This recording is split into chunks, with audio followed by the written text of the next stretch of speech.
Hi everyone, my name is Sofia and I'm a bilingual book coach with Always Dream.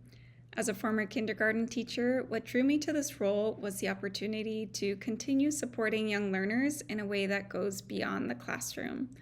I now get to partner with families, offer encouragement, and help build reading routines at home, routines that help lay the foundation for a lifelong love of learning. One family that really stood out to me this year was Amelia's family.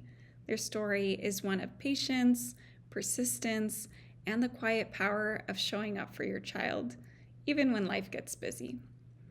At the beginning of the program, I reach out to families with short messages about new book collections in their digital library, and then make personal phone calls to introduce myself. These calls give me a chance to make sure families receive their tablet and offer support in getting started.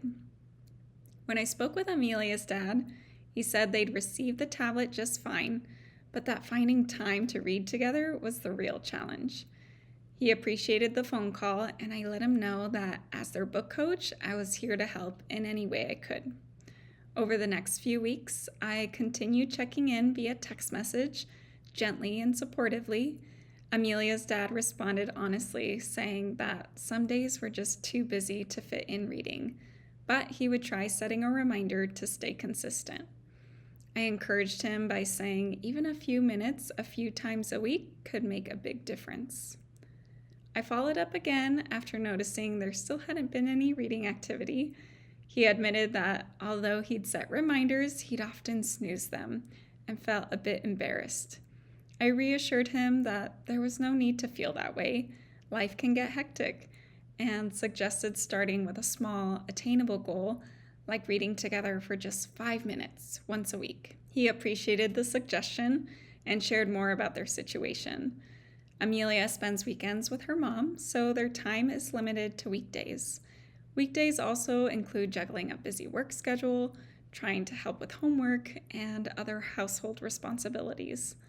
Despite those challenges, he committed to starting a routine of reading together every Friday. He also mentioned how helpful the consistent check-ins had been in keeping him motivated and accountable. He told me that Amelia loves dogs and cats, so I curated a special collection of books in her digital library.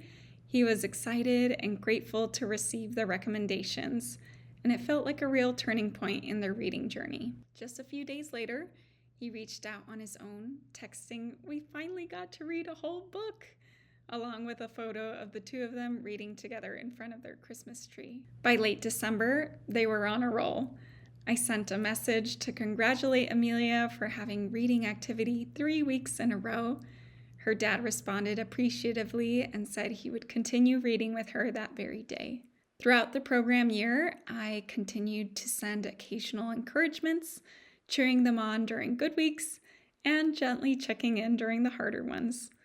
By the end of April, Amelia had read 85 books over the school year. When I shared that number with her dad, he was amazed. From his perspective, it hadn't felt like that much, but seeing it quantified gave him a fresh appreciation for what they had accomplished together. He told me that while balancing work and parenting was still a challenge, the consistency and encouragement from our program made all the difference. He especially appreciated the weekly curriculum text messages and personal check-ins, which helped him stay motivated and feel supported. I actually had the opportunity to meet Amelia and her dad in person at our year-end celebration.